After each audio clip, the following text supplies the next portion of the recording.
Do you have a tendency to override your horse or overcorrect your horse, get desperate at the last minute? Or maybe you lack confidence moving up to the next level, or perhaps even underride. If you have any confidence issues in the saddle or get desperate in the saddle trying to override your horse, you know that that's limiting your riding. You know that that's limiting your relationship with your horse and your performance in the saddle, but what you don't know is that there's an unconscious reason behind that. So by the end of this short talk, you will have actually a roadmap to help you navigate the unconscious mind and a deeper understanding for how to work with it. And it's much like working with your horse. Finally, you'll receive some tools to actually take home and apply for your performance. So your unconscious mind is either your greatest ally or your greatest foe. It is either working for you or it is working against you. And at every moment you are with your mind. You are in with your unconscious mind. Have you ever heard the term that no matter when you're with your horse, anytime you're with your horse, you are either training them or untraining them? The same is true with your unconscious mind, except you don't put your unconscious mind in a stall and walk away. It is with you 24/7. No matter how hard you try and distract yourself, you cannot escape it. So either train it to be your best friend or let it train you as its challenging enemy. So if you're on a horse and you're riding a horse and you were to drop the reins and leave them up to their own devices, eventually one of two things are going to happen. Your horse either will seek out the grass or maybe even run home to its buddies, or something will spook it and it will run away from fear, right? So it moves either towards comfort or away from fear. Your unconscious mind is the exact same responses. At any given moment, your unconscious mind is being guided towards comfort or away from fear. The problem with that is growth lies in the middle, the threshold where fear and comfort meet. And most equestrians, most humans in general, we want comfort, and so we get stuck in the comfort zone. And what that does is not only keeps us in our little home. You can think of a person who is so fearful to even leave their house. You know, that would be an extreme of somebody just both seeking comfort and moving away from fear. So when you understand that there's really only those two elements to it, and all you're looking to do is balance those two elements, you start to realize that the unconscious mind, again, works the exact way as a horse. We're all nature. So to help give you the roadmap for the unconscious mind, there are two ways that you can view it. The first being the psychological structure, and then the second being the energetic structure. So the psychological structure, and both have three parts, which makes it really easy. The psychological structure is comprised of your persona, your ego, and your shadow. Now, your persona is the mask you wear out in public, and everybody has multiple personas. I mean, this is based on who you show up with your barn buddies, who you show up with your friends, who your persona in the family, whether you're a mother, whether you're a daughter or a brother. So every one of these is a persona, and the shadow is your unconscious mind that is any traits that do not help your persona maintain its image. So the ego now is in the middle, and the ego is busy propping up the persona and at the same time pushing back the shadow.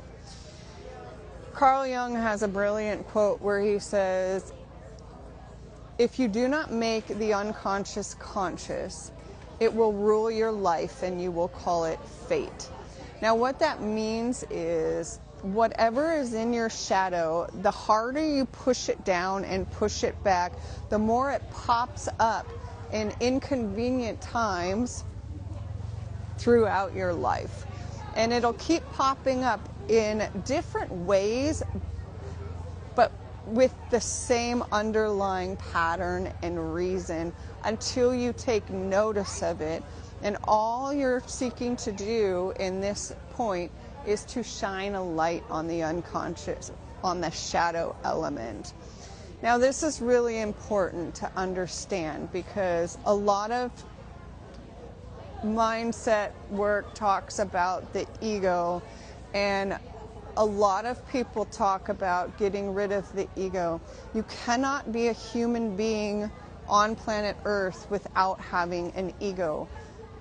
It is necessary to, the ego is kind of like your sense of identity. The problem is we identify with the ego. The ego is only an element, it's only a part. So it's not about getting rid of, it's about understanding it for what it is and learning how it functions. The ego is propping up comfort, security, social acceptance with the persona, and it is pushing away anything that does not fit in that. You can actually harness the ego as you would your mind, because it's all just the parts of it. Now that's the psychological approach, or it's not really approach. These are like different facets, different ways to look at the mind, and they're all correct. The second is the energetic structure. Now, this one's really fascinating because everything in the life that we experience is based on energy. It is all energy, and even our physical body to its core is energy condensed into matter.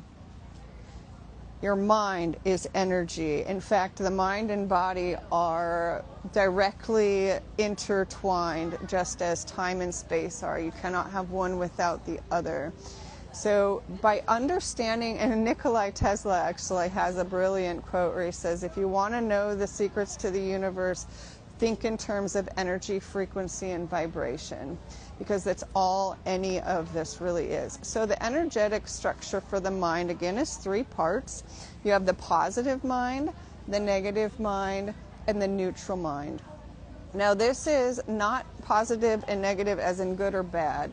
This is positive and negative as in two heads of the same coin, or two sides of the same coin. You have your heads and you have your tails, or you have your North Pole and you have your South Pole, the positive polarity, the negative polarity. The positive function of the mind, the positive function of the mind is kind of like your inner achiever. This is your, this part of your mind seeks out opportunities, is kind of can be a risk taker. It's the one that takes the risks, that seeks the opportunities, that is the go-getter, that says, yes, I want to do that. And the negative mind is your discerning mind. That's the mind, the facet of your mind that is meant to keep you safe and alive on planet Earth. The problem is when you're out of balance one way or the other. So the positive mind, when out of balance, will have you taking unnecessary risks. It has you saying yes to too many things, overcommitting yourself. doing all the opportunities. Your negative mind, when out of balance, is overly fearful, afraid to try new things, and really keeps you stuck in that regard. Now, the neutral mind is a third element and is the least developed, the most underdeveloped part of your mind. This is your mediator. This is the neutral part of your mind that sees both what the positive mind has to say and what the negative mind has to say without judging. It just witnesses what is happening so that ultimately you can look to your neutral mind to make the best decision you need to do in that moment or in that planning, whatever your current intention is. You want to hear the positive mind, you want to hear the negative mind, and then you want to make the decision from the neutral mind. Now, there are 3 keys to training your mind like you train your horse. Number 1, take small steps. You want confidence building. When you overface your horse, they have a tendency to shut down or get upset. Same thing with your mind. Don't overface it. Small steps win the race. Because when I talked about that threshold of, either being comfort or fear, and then meeting in the middle where growth is at the threshold, it's about your individual threshold. So what may work for one person may not work for another. You've got to find what challenges you without overfacing you. Number 2, understanding and compassion. The more compassion you have for your horse, the more finesse and feel and enhanced training you have, the bigger their trust in you. The same as with your own self. Your mind needs understanding and compassion. The more you shine the light on your shadow and you start to actually become aware of these repeating patterns, the easier it is to start to get down on yourself for, quote, doing it again. I can't believe I'm back here again. In fact, equestrians are very good at over-judging themselves. You would not take an off-the-track thoroughbred and then blame them for not knowing what your leg meant. You would understand that they've never been trained on what a leg was. So understand that you do not know how the unconscious mind works, and you haven't had any of these tools. And then not only that, it takes time and momentum. So for instance, think of a big ship, and this big, and I'm talking like a massive cruise ship, and let's say they're cruising down the ocean, and all of a sudden you want to make a 90-degree turn. You don't just turn the ship around and expect to have the same speed. You've got to slow the ship down first, make the turn, and then accelerate. So you've got momentum built behind you on past patterns and conditionings that needs to slow down, and then you rebuild the momentum with the new habits of conditionings. It's all about substitution. And then the third element to training your mind like you train your horse is consistency. You cannot expect your horse to learn new things if you do not practice. So the key in training your mind is practicing. The nice thing is you are never without your mind. So in every moment you have opportunity to train your mind. So before I give you some tips and techniques, I do want to go let you know what we've covered so far, that there are 2 different ways to look at the unconscious mind. You have the psychological perspective with the persona, ego, shadow, and the energetic perspective with the positive, negative, and neutral mind.